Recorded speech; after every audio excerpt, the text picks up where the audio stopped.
Welcome to Eloquence, a language learning vocabulary app designed by Ron Britton. I'd like to introduce you to my persona, Emily Johnson. She is 30 years old, living in a loft in London with her dog Beckham. Emily received her education at the University of VCL in software system engineering. Her personality? She is focused, well-organized, and goal-oriented, and motivated to accomplish those goals, which has helped her to excel in her career. Emily was recently promoted to International Sales Manager for a medical software company. This is a very exciting promotion for her because Emily loves art, music, and traveling. So this will give her the opportunity to explore all the things that she loves. One of her goals is to start learning vocabulary and phrases in other languages. Especially when traveling, she will need to have quick, accessible, short lessons.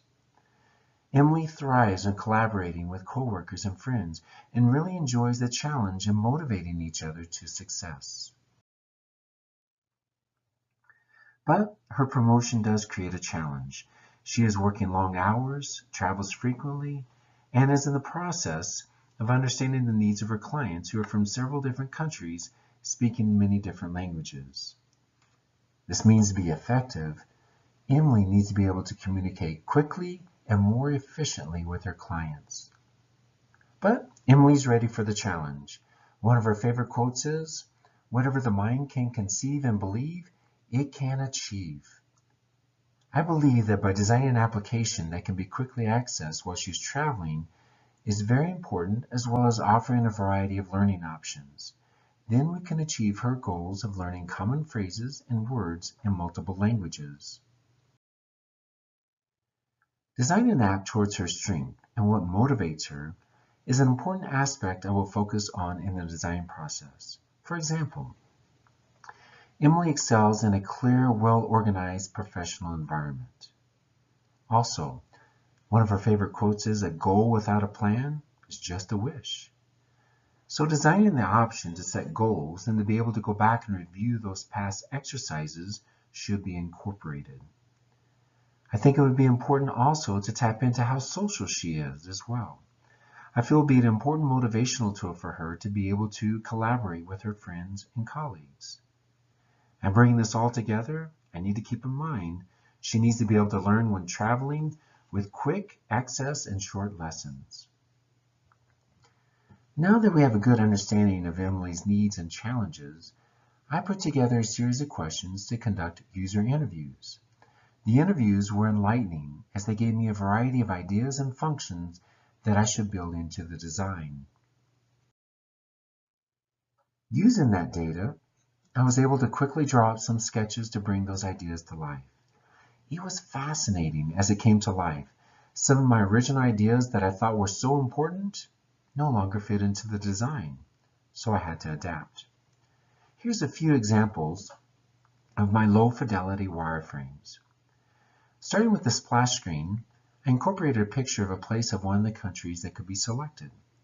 Next, the dashboard has the option to slide for more information.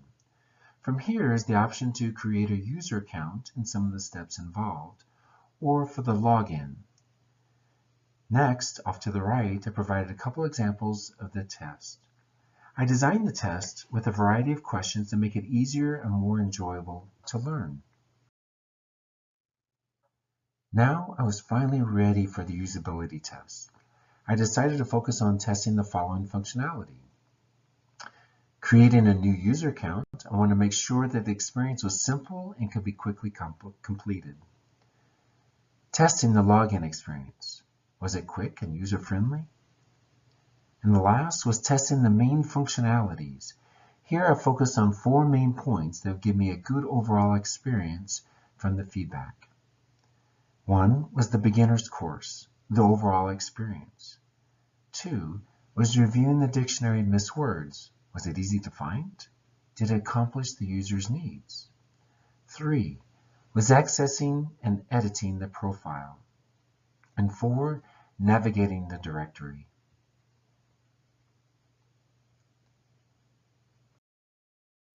Here is my first round of prototypes. During the usability testing, I did receive negative feedback. For example, On the three dots in the middle of the page directed the users for more information, I had no information to identify what they were for, and the location was a problem. Another aspect that failed the testing was after the login, the user was directed right to the test. I did that to save time, but it failed to address the needs of the user. For example, what if they wanted to test a different course or a language? Another problem I had was on the test. Too many questions on one page. As you can see, it looked cluttered and confusing. And another frustration for the participants is I had no decision page after the test. Now we see the design really come to life. On the onboard page, I have moved the three dots down and identified their purpose. And looking at it now, I can really see it gives it a clear, more informed design. Next, I added two home pages, one for the new user and also after the login. Designing it this way, I was still able to maintain the goal of quick access. Next, at the top of the page, you can see I added more control for the users. A home page, a profile, the directory, and after the test, I added back pages for better navigation. Also, on the test, I adjusted it to just one question per screen and corrected several alignment issues that I struggled with. I also improved the directory and the dictionary off to the right with more color and simplicity. After compiling my research data, I have a clear picture of my next steps to improve the design from the feedback that I received. I'm going to make the dictionary more functional by providing the definition with the missed word, as well as organizing the missed words under the course taken. This will keep in line with the goal for simplicity and organization.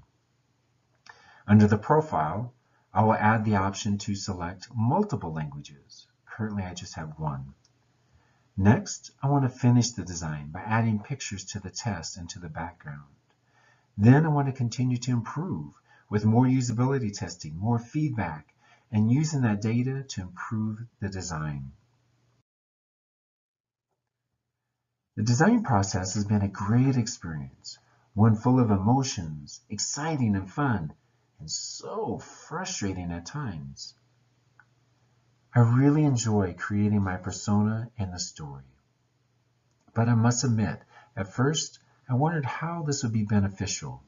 I am one who feels I need to always be productive with my time. So I questioned, how productive is this task? Now, I really do see the value. When you create a persona and a story, now you've provided a way to humanize your potential users, to focus on their needs and goals and not of the designer. Doing it this way, it really speeds up the design process. The sketching tool was a lot of fun. Low fidelity wireframes helped to develop the ideas quickly without having to focus on the details now. I also enjoyed the interviews and the usability testing. It was so helpful in focusing on the user's needs. To watch their reactions and hear their experience as they test the application helps give the designer a clear direction in the design process. So, it was fun and exciting, but as I said, it was so frustrating at times. I struggled trying to rush through the paper prototype and right into the design process without a clear picture. But I was so frustrated when I realized my design didn't work, and I had wasted my time and had to take a step back and rethink the design. My personality was a big challenge. I like to focus on details and somewhat of a perfectionist. This only hindered the design phase and hurt my productivity. I had so many alignment issues that it was driving me crazy. So I finally understand that it is okay to fail. It is that process that helps the designer produce a superior quality product that meets the needs of the target audience. This brings me to the conclusion of my presentation on eloquence. I would like to thank you for your time and consideration.